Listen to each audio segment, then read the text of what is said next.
بسم اللہ الرحمن الرحیم۔ حضرت عائشہ صدیقہ رضی اللہ تعالیٰ عنہ فرماتی ہیں ایک عورت تھی اور اسے نبی پاک صلی اللہ تعالیٰ علیہ وسلم نے وہ کلمہ پڑھ کے مسلمان ہوئی، مدینہ طیبہ آ گئی تو حضور نے مسجد نبوی شریف میں اس کے لیے مکان، ایک سادہ سا کمرہ ساتھ مسجد کے بنوا دیا، وہیں رہنے لگی۔ اکثر وہ سیدہ طیبہ کے پاس آتی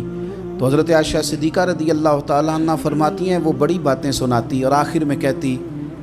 وہ ہار والا دن بھی بڑا عجیب دن تھا اور میرے رب کی قدرتوں کا دن تھا، وہ بھی بڑا عجیب دن تھا۔ سیدہ عائشہ صدیقہ رضی اللہ تعالیٰ عنہ ایک دن فرمانے لگی کہ تو ہار والے دن کا بڑا ذکر کرتی ہے، وہ کیا دن تھا؟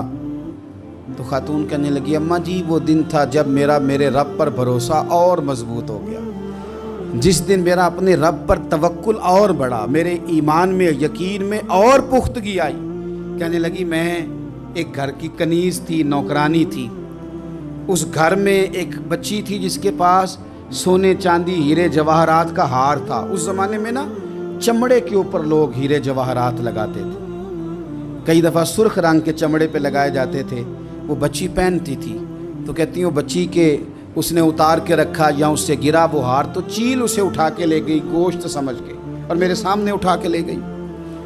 گھر والوں نے مجھ سے پوچھا، یہ بخاری میں موجود ہے، گھر والوں نے پوچھا مجھ سے کہ وہ ہار کہاں ہے تو میں نے کہا چیل اٹھا کے لے گئی۔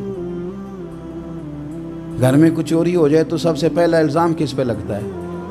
ملازمین پہ۔ کہتے انہوں نے مجھے بڑا مارا، بڑی تکلیف تھی، حتیٰ کہ میری شرمگاہ تک کی تلاشی،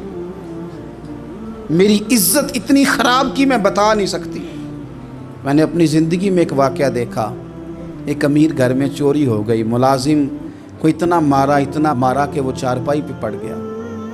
پولیس والوں سے اتنی مار پڑوائی گئی کہ وہ بیچارہ چارپائی پہ پڑ گیا اور پھر وہ اتنا بیمار ہوا اور کچھ دنوں کے بعد پتہ چل گیا کہ چور تو اپنا بیٹا ہے ان کا، پھر اس کا انتقال ہو گیا۔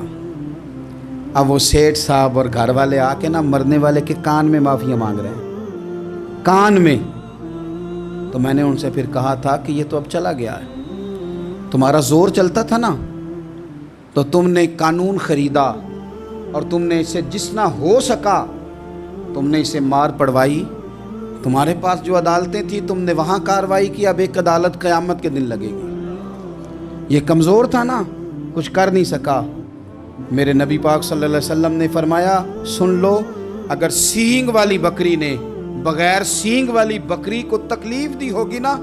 تو قیامت کے دن اسے بھی بدلہ دینا پڑے گا کہ تیرے پاس سینگ تھے اور تو نے اسے مارا تھا۔ وہ خاتون عرض کرتی ہے سیدہ عائشہ کی خدمت میں کہ مجھے بڑا مارا، مجھے تکلیف دی، میں کہہ رہی تھی کہ میرے سامنے چیل لے گئی ہے پر وہ نہیں مان رہے تھے، اماں جی انہوں نے مجھے بڑا مارا۔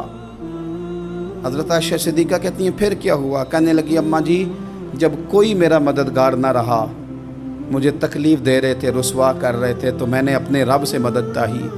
میرے رب کی طرف میں نے توجہ کی، میں نے کہا مالک اب تو ہی میرا مددگار ہے۔ کہتی ہے وہ مجھے مار رہے تھے تو وہ چیل جو ہار لے گئی تھی وہی لے کے واپس آ گئی اور ہمارے سروں کے قریب لا کے اس نے جب اس ہار کو پھینکا وہ مجھے چھوڑ کے سائیڈ پہ ہوئے، وہ میری بے گناہی جان گئے، لیکن آپ کو بتاؤں اس دن سے میرا اپنے رب پر یقین اور بڑھ گیا۔ مجھے سمجھ آ گئی کہ جب انسان پورا ٹوٹ جاتا ہے اور جب کوئی چاروں جانب اس کا مددگار نہیں ہوتا تو رب تو ہوتا ہے نا، اللہ تو اس کا مددگار ہوتا ہے نا،